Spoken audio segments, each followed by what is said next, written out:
जो sir round 4 तक जिस किसी को आईआईटी की सीट मिल गई तो उन सभी बच्चों के लिए ये वीडियो होने वाला है, क्योंकि आपको इस तरह की मिस्टेक्स नहीं करनी है, अदरवाइज आपकी सीट कैंसिल हो जाएगी। तो पहली बात तो ये है कि फाइनल राउंड से पहले आपको ये सारी चीज़ें करनी है। तो रिजल्ट आ गया है, आपने देख लिया होगा आपको कौन सी ब्रांच मिली, कौन सा कॉलेज मिला है। अगर आपको सही लगा है तब तो आपने फ्रीज कर दी होगी सीट और डॉक्यूमेंट अपलोड वगैरह फीस पेमेंट कर दिया होगा। तो अगर मान लो जिस किसी को भी सीट सही नहीं लगी है, ब्रांच सही नहीं लगी है, कॉलेज सही नहीं लगा है, तो वो ओबीएस से फ्लोट करेगा। तो इस राउंड के बाद आपको याद रखना है, अगर आप इस राउंड के बाद फ्लोट करते हो तो आपका नेक्स्ट राउंड में ऑटो लॉक हो जाएगा। मान लो अभी तक आपको जो भी सीट मिली है, अगर आप उससे सेटिस्फाई हो तब तो आपको अभी फ्रीज करना होगा। अगर अभी फ्रीज नहीं किया तो आपकी सीट जो भी चेंज जो भी आएगा लास्ट राउंड में, वही सीट आपको अलॉट कर दी जाएगी। इस वजह से आपको अभी से पता होना चाहिए कि आपको जो सीट मिली है उससे आप सेटिस्फाई हो या नहीं हो, या चेंज करने के लिए आपकी जो प्रेफरेंस है वो सही से फिल हुई है तो आप चेंज करने के लिए रेडी हो। तो जो आपको लास्ट राउंड में सीट मिलेगी वही ऑटो लॉक हो जाएगी। और सबसे मेन बात ये है कि अगर कोई भी बच्चा यहाँ से सीट विड्रॉ करना चाहता है, यानी कि अगर अपनी सीट से सेटिस्फाई नहीं है, लोअर सीट मिलती है या अपडेट नहीं हुई है, अगर वो विड्रॉ करना चाहता है तो उसके लिए लास्ट ऑप्शन यही है राउंड 4। राउंड 5 के बाद, यानी कि राउंड 5 अलॉटमेंट के बाद आप बिल्कुल भी कुछ भी विड्रॉ नहीं कर सकते। फिर आपकी जो फीस पेमेंट वगैरह हो रखी है वो कैंसिल कर दी जाएगी, यानी कि वो आपको वापस भी नहीं दी जाएगी। इस वजह से इन चीज़ों का विशेष ध्यान रखें। अगर आपको विड्रॉ करना हो तो अभी से अपना विड्रॉ कर लें, क्योंकि राउंड 5 के बाद ऐसा कोई भी ऑप्शन नहीं है आपके पास।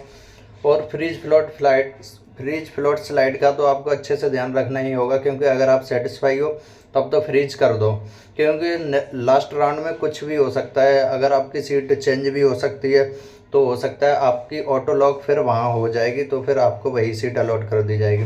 अगर आपको लग रहा है अभी भी आपको अपडेट चाहिए, अपग्रेड ब्रांच चाहिए, थोड़ी अपडेट हो जाए, मतलब ऐसा सोच रहे हैं आप, तो अभी हो जाएगी वो लास्ट राउंड में, तो फिर आपकी वही सीट आपको अलॉट कर दी जाएगी। तो आप अपडेट के लिए स्लाइड भी कर सकते हैं या फ्लोट भी कर सकते हैं। तो स्लाइड का मतलब है सेम कॉलेज में ब्रांच चेंज, और फ्लोट का मतलब है कॉलेज और ब्रांच दोनों का चेंज।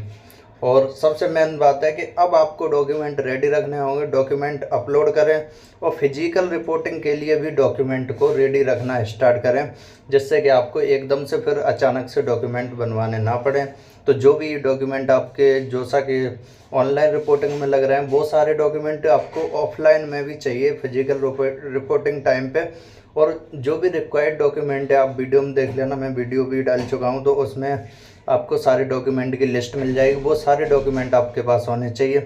अगर इंस्टीट्यूट की फ़ीस पेमेंट और रिपोर्टिंग इंस्ट्रक्शन अच्छे से चेक कर लें, जैसे कि किसी इंस्टीट्यूट की आपको फ़ीस है वो पहले सबमिट करनी होती है, इस वजह से उसकी भी रिसिप्ट आपको ऑफलाइन जब, यानी कि फिजिकल रिपोर्टिंग टाइम आप जाओगे तो वो रिसिप्ट आपको चाहिए होगी। इस वजह से अगर मान लो किसी इंस्टीट्यूट में फ़ीस पहले मांग रहे हैं तो उसकी भी आप रिसिप्ट निकाल लेना।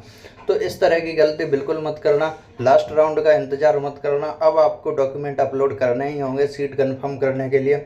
मान लो पहले राउंड में किसी बच्चे ने डॉक्यूमेंट अपलोड नहीं कर पाए थे या फीस पेमेंट नहीं कर पाए थे, जिस वजह से सीट कैंसिल हुई या चेंज हो गई, तो अब इस चीज़ का विशेष ध्यान रखो, क्योंकि लास्ट राउंड है। तो इससे पहले अगर आप नहीं कर पा रहे हो तो हो सकता है आपकी सीट कैंसिल हो जाए और फिर इसके बाद आपको सीट भी अलॉट नहीं होगी।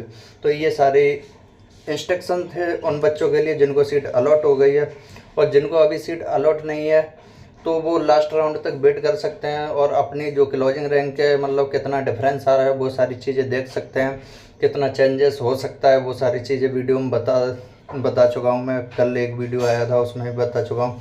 तो ओपन कैटेगरी के लिए मैं बताता हूँ, यानी कि सीआरएल में ड्रॉप एनालिसिस में बताता हूँ।